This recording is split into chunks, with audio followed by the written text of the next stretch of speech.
जय श्री हरि मित्रों, श्रीमद् भागवत महापुराण की इस महान यात्रा में आपका फिर से स्वागत है। आज हम प्रथम खंड के प्रथम स्कंद के 8वें अध्याय का अध्ययन करेंगे। गर्भ में परीक्षित की रक्षा, कुंती के द्वारा भगवान की स्तुति और युधिष्ठिर का शोक। सूत जी कहते हैं, पांडव श्री कृष्ण के साथ जल अंजलि के इच्छुक मरे हुए स्वजनों का तर्पण करने के लिए स्त्रियों को आगे करके गंगा के तट पर गए। वहां उनने सब मृत बंधुओं को जलदान दिया, उनके गुणों का स्मरण करके विलाप किया। तदंतर भगवान के चरण कमलों की धूलि से पवित्र गंगा में पुनः स्नान किया। वहां अपने भाइयों के साथ कुरुपति महाराज युधिष्ठिर, धृतराष्ट्र, पुत्र शोक से व्याकुल गांधारी, कुंती, द्रौपदी सब बैठकर मरे हुए स्वजनों के लिए शोक करने लगे। भगवान श्री कृष्ण ने धौम्य आदि मुनियों के साथ उनको सांत्वना दी और समझाया कि संसार के सभी प्राणी काल के अधीन हैं, मौत से किसी को कोई नहीं बचा सकता। इस प्रकार भगवान श्री कृष्ण ने महाराज युधिष्ठिर को उनका वह राज्य जो धूर्तों ने छल से छीन लिया था वापस दे दिया। द्रौपदी के केशों का स्पर्श करने से जिनकी आयु क्षीण हो गई थी, उन दुष्ट राजाओं का वध करवाया। साथ ही युधिष्ठिर के द्वारा उत्तम सामग्रियों से पुरोहितों से 3 अश्वमेध यज्ञ करवाए। इस प्रकार युधिष्ठिर के पवित्र यश को 100 यज्ञ करने वाले इंद्र के यश की तरह सब ओर फैला दिया। इसके बाद भगवान श्री कृष्ण ने वहां से जाने का विचार किया। इसके लिए उन्होंने पांडवों से विदा ली, व्यास आदि ब्राह्मणों का सत्कार किया। उन लोगों को भी भगवान का यह प्रेम बड़ा अच्छा लगा। उन्होंने भी भगवान का बड़ा सम्मान किया। सत्याकी और उद्धव के साथ द्वारका जाने के लिए वे रथ पर सवार हो गए। तभी उन्होंने देखा कि उत्तरा भय से व्याकुल होकर सामने से दौड़ी चले आ रही है।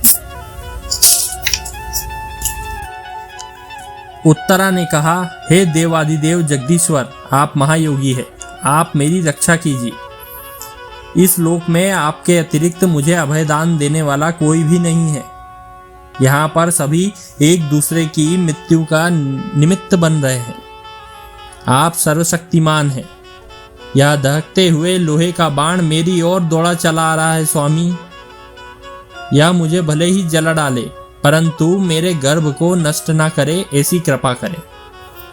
सूत जी कहते हैं, भक्त वत्सल श्री भगवान कृष्ण ने उनकी बात सुनते ही जान गए कि अश्वत्थामा ने पांडवों के वंश को निर्बीज करने के लिए ब्रह्मास्त्र का प्रयोग किया। शौनक जी, उसी समय पांडवों ने देखा कि जलते हुए 5 बाण हमारी ओर भी आ रहे हैं। उन्होंने अपने अपने अस्त्र उठा लिए। भगवान श्री कृष्ण ने अपने अनन्य प्रेमियों पर, अपने भक्तों पर बहुत बड़ी विपत्ति आई जानकर अपने निज अस्त्र सुदर्शन से उनकी रक्षा की। योगेश्वर श्री कृष्ण समस्त प्राणियों के हृदय में विद्यमान है। उन्होंने उत्तरा के गर्भ के सुरक्षित करने के लिए उसे अपने माया के कवच से ढक दिया। शौनक जी, यद्यपि ब्रह्मास्त्र अमोघ है, उसके निवारण का कोई उपाय नहीं है, फिर भी भगवान श्री कृष्ण के तेज के सामने आकर वह शांत हो गया। यह कोई आश्चर्य की बात नहीं है। वह तो स्वयं भगवान है। अपनी निज शक्ति माया से स्वयं अजन्मा होकर भी इस संसार की सृष्टि का रक्षा और संहार करते हैं। तब भगवान श्री कृष्ण जाने लगे, तब ब्रह्मास्त्र की ज्वाला से मुक्त अपने पुत्रों के और द्रौपदी के साथ कुंती ने भगवान श्री कृष्ण की इस प्रकार स्तुति की। कुंती ने कहा, आप समस्त जीवों के बाहर और भीतर एक समान स्थित है, फिर भी इंद्रियों और वृत्तियों से देखे नहीं जाते, क्योंकि आप प्रकृति से परे आदि पुरुष परमेश्वर है। मैं आपको नमन करती हूँ। इंद्रियों से जो कुछ जाना जाता है उसकी तह में आप विद्यमान होते हैं। अपनी माया के पर्दे से अपने आप को ढके रहते हैं। मैं अबोध नारी आप अविनाशी पुरुषोत्तम को कैसे जान सकती हूँ? जैसे मूल लोग दूसरा भेष धारण किए हुए नट को प्रत्यक्ष देखकर भी पहचान नहीं पाते, वैसे ही आप दिखते हुए प्रतीत होते हैं। आप शुद्ध हृदय वाले विचारशील जीव मुक्त परमहंसों के हृदय में अपनी प्रेममयी भक्ति का सृजन करने के लिए अवतीर्ण हुए। फिर मैं अल्प बुद्धि स्त्री आपको कैसे पहचान सकती हूँ? आप श्री कृष्ण वासुदेव देवकी नंदन नंद गोप के लाडले लाल गोविंद को हमारा बारंबार प्रणाम है, जिनकी नाभि से ब्रह्मा का जन्म स्थल कमल प्रकट हुआ, जो सुंदर कमलों की माला धारण करते हैं, जिनके नेत्र कमल के समान विशाल और कोमल है, जिनके चरण कमलों में कमल का चिन्ह है। हे श्री कृष्ण, आपको बार बार मेरा नमस्कार है। ऋषिकेश, जैसे आपने दुष्ट कंस के द्वारा कैद की हुई और चिरकाल से शोकग्रस्त देवकी की रक्षा की थी, वैसी ही पुत्रों के साथ मेरी भी आपने बार बार विपत्तियों से रक्षा की है। आप ही हमारे स्वामी। श्री कृष्ण, कहाँ तक गिनाऊं?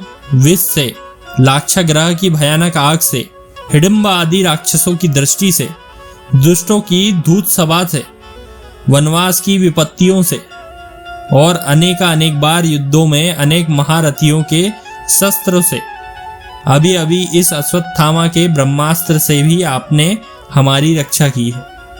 जगत गुरु, हमारे जीवन में सर्वदा पद पद पर विपत्तियां आती रही है, क्योंकि विपत्तियों में ही निश्चित रूप से आपके दर्शन हुआ करते हैं। आपके दर्शन हो जाने पर फिर मृत्यु और जन्म के चक्कर में नहीं आना पड़ता। ऊंचे कुल में जन्म, ऐश्वर्य, विद्या, संपत्ति के कारण जिसका घमंड बढ़ रहा है, वह मनुष्य तो आपका नाम भी नहीं ले सकता। आप तो उन लोगों को दर्शन देते हैं जो मन से निर्मल है। आप निर्धनों के परम धन हैं। माया का प्रपंच आपका स्पर्श भी नहीं कर सकता। आप अपने रूप में ही अपने शांत स्वरूप में विहार करते हैं। आप ही केवल मोक्ष के अधिपति है। आपको मैं नमस्कार करती हूँ। मैं आपको अनादि अनंत सर्वव्यापक सबके नियंता काल रूप परमेश्वर समझती हूँ। संसार के समस्त पदार्थ और प्राणी आपस में टकराकर विषमता के कारण परस्पर विरुद्ध हो रहे हैं, परंतु आप में सभी सम रूप से विचार कर रहे हैं। भगवान, जब मनुष्यों की सी लीला करते हैं, तब आप क्या करना चाहते हैं यह कोई नहीं जानता। आपका कोई ना प्रिय है ना प्रिय। आपके संबंध में लोगों की बुद्धि विषम हुआ करती है। आप विश्व के आत्मा है, विश्व स्वरूप है। ना आप जन्म लेते हैं ना कर्म करते हैं, फिर भी पशु पक्षी मनुष्य ऋषि जलचर आप में जन्म लेते हैं। उन योनियों के अनुरूप दिव्य कर्म भी करते हैं। यह आपकी ही लीला है। जब बचपन में आपने दूध की मटकी फोड़कर यशोदा मैया को खिजा दिया था, तब उन्होंने आपको बांधने के लिए हाथ में रस्सी ली। तब आपकी आंखों में आंसू झलक आए थे। काजल आपके नेत्रों से बह रहा था। नेत्र चंचल हो रहे थे। भय की भावना से आपने अपने मुख को नीचे की ओर झुका लिया था। आपकी उस दशा का, लीला का, छवि का ध्यान करके मैं मोहित हो जाती हूँ। भला जिससे भी भय नहीं मानता, आपसे तो भय भी डर जाता है, उसकी यह दशा कैसे हो सकती है? आपने अजन्मा होकर भी जन्म क्यों लिया? इसका कारण बताते हुए कोई महापुरुष कहते हैं कि मायाचाल की कीर्ति का विस्तार करने के लिए उसमें चंदन प्रकट होता है। वैसे ही प्रिय भक्त पुण्य श्लोक राजा यदु की कीर्ति का विस्तार करने के लिए आपने उनके वंश में अवतार लिया। दूसरे लोग कहते हैं कि वासुदेव और देवकी ने पूर्व जन्म में यानी सुतपा और प्रश्नी के रूप में आपसे यही वरदान प्राप्त किया था, इसलिए आप अजन्मा होते हुए भी जगत के कल्याण और दैत्यों के नाश करने के लिए उनके पुत्र बने। कुछ लोग तो ये भी कहते हैं कि पृथ्वी दैत्यों के अत्यंत भार से समुद्र में डूबते हुए जा रही थी, जहाज की तरह डगमगा रही थी, पीड़ित हो रही थी। तब ब्रह्मा की प्रार्थना से उसका भार उतारने के लिए आपका जन्म हुआ। कोई महापुरुष तो ये भी कहते हैं कि संसार में अज्ञान कामना कर्मों के बंधन में जकड़े हुए पीड़ित हो रहे थे लोग, इसलिए उन लोगों के श्रवण और स्मरण करने योग्य लीला करने के लिए ही आपका यहाँ अवतार हुआ। भगवत जन बार बार आपके चरित्र का गान श्रवण कीर्तन एवं स्मरण करके उसे आनंदित होते हैं। वे अविलंब ही आपके उन चरण कमलों का दर्शन कर पाते हैं जो मृत्यु और जन्म के प्रवाह को रोक देता है। इसलिए प्रभु, क्या अब आप अपने आश्रित और संबंधी यानी हम लोगों को छोड़कर जाना चाहते हैं? आप जानते हैं आपके अतिरिक्त हमारा कोई सहारा नहीं है। पृथ्वी के राजाओं के तो हम ऐसे ही विरोधी हो गए। जिस प्रकार जीव बिना इंद्रियों के शक्तिहीन हो जाता है, वैसे ही आपके दर्शन बिना यदुवंशियों के और हमारे पुत्र पांडवों के नाम तथा रूप का अस्तित्व ही क्या रह जाता है। गदाधर, आपके विलक्षण चरण चिन्हों से चिन्हित कुरु जंगल देश की भूमि आज जैसी शोभायमान हो रही है, वैसी आपके चले जाने के बाद नहीं रहेगी। आपकी दृष्टि के प्रभाव से ही यह देश पकी हुई फसल, लता, वृक्षों से समुद्र आदि से समृद्ध हो रहा है। ये वन, पर्वत, नदी और समुद्र आपकी दृष्टि से वृद्धि को प्राप्त कर रहे हैं। आप विश्व के स्वामी हो। यदुवंशुओं में और पांडवों में मेरी बड़ी ममता हो गई, अतः कृपा करके आप इस स्नेह को नष्ट कर दीजिए। श्री कृष्ण, जैसे अखंड धारा समुद्र में गिरती है, वैसे ही मेरी बुद्धि किसी और न जाकर आपके प्रेम में ही रहे। अर्जुन के प्यारे सखा, यदुवंश के शिरोमणि, आप इस राजवेश में पृथ्वी के भार स्वरूप दैत्य को जलाने के लिए अग्नि के रूप हैं। आपकी शक्ति अनंत है।